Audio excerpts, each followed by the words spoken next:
মুখ্যমন্ত্ৰী ডক্টৰ হিমন্ত বিশ্ব শৰ্মা যথেষ্ট ব্যস্ত তেওঁ আৰু অতীতৰ অসমখন বৰ্তমানৰ অসমখন আৰু ভৱিষ্যতৰ অসমৰ নিৰ্মাণৰ বাবে কাম চলি আছে।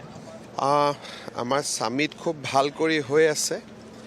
আজি কেন্দ্ৰীয় পেট্ৰলিয়াম মন্ত্ৰী হৰদীপ সিং পুৰী উপস্থিত থাকিব, উদ্যোগ মন্ত্ৰী পীযুষ গোৱেল আহিব আৰু আমাৰ সৰ্বানন্দ সোণোৱাল ডাঙৰীয়া আহিব, নীতিন গাডকাৰী ডাঙৰীয়াই ভিডিঅ' দি সম্বোধন কৰিব। গতিকে যোৱাকালিৰ দৰে আজিও খুব ভাল হ'ব বুলি মই আশা কৰিছোঁ আৰু বহুতখিনি ইনভেষ্টমেণ্ট প্ৰপ'জেলো আহিছে।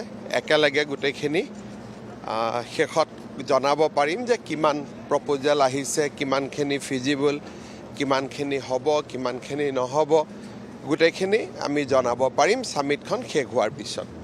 অতীতৰ অসমখন আৰু এতিয়া বৰ্তমানৰ অসমখন চাওক, যোৱা দুটা দিনত বা যোৱা সময়ছোৱাত আমাৰ ৰাইজে সিদ্ধান্ত লৈছে যে এতিয়া অসমত এখন আন্দোলন বিবৰ্জিত পৰিৱেশত আমি এখন নতুন অসম নিৰ্মাণ কৰিম আৰু এডভান্টেজ আছাম 2.0 হওক বা ঝুমুৰৰ প্ৰদৰ্শনে হওক, আমি যে এটা পজিটিভ দিশত গতি কৰিছোঁ তাক প্ৰমাণ কৰে।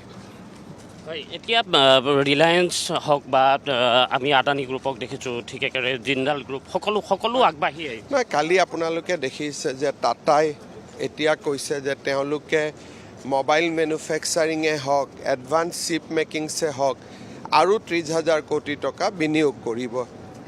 যোৱাকালি টাটাই এনাউন্স কৰিছে। ৰিলায়েন্সে কৈছে আমি 50,000 টকা বিনিয়োগ কৰিম, নিউক্লিয়াৰ এনাৰ্জিৰ ক্ষেত্ৰত ব্যৱহাৰ কৰিব। আদানীয়ে কৈছে আমি আমাৰ এয়াৰপৰ্ট আছিলে এতিয়া এৰ' চিটি বনাব। গতিকে বহুবিলাক ডেভেলপমেণ্ট হৈছে, সময় লাগিব, কিন্তু মই ভাবোঁ যে আমি লাহে লাহে ৰাইজৰ লগত আলাপ আলোচনা কৰি আমি অসমত এটা খুব ভাল উদ্যোগৰ পৰিৱেশ এটা নিৰ্মাণ কৰিব পাৰিম। নিবনুৱা সমস্যাকে ধৰি বিভিন্ন সমস্যাখিনিৰ কেতিয়ালৈ শেষ হ'ব বুলি আমি নিবনুৱাটো শেষ নহয়। প্ৰত্যেক বছৰে 6 লাখ ল'ৰা ছোৱালী আমি সমাজত মাতৃৰ ঔৰসত প্ৰতি বছৰে 6 লাখ নতুন ল'ৰা ছোৱালীৰ জন্ম হয়। গতিকে সমস্যাটো হ'ল যে আমি কিমানক সহায় কৰিব পাৰোঁ, কিমানক সুবিধা কৰিব পাৰোঁ। আৰু আজিকালি বহুতে ছেল্ফ এমপ্লয়মেণ্টটো লয়, কিন্তু মই ভাবোঁ যে অসমত পৰিৱেশটো ভাল হ'ব যথেষ্ট। অসমীয়াই নতুনকৈ সপোন দেখিব পাৰে এতিয়া। মই ভাবোঁ যে এতিয়া সপোন নহয়, এতিয়াতো আমি কামবোৰ বাস্তৱতে কৰি আছোঁ।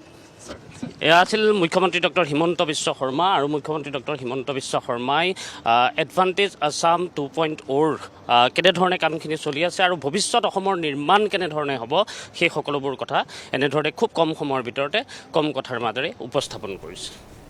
আৰু সকলো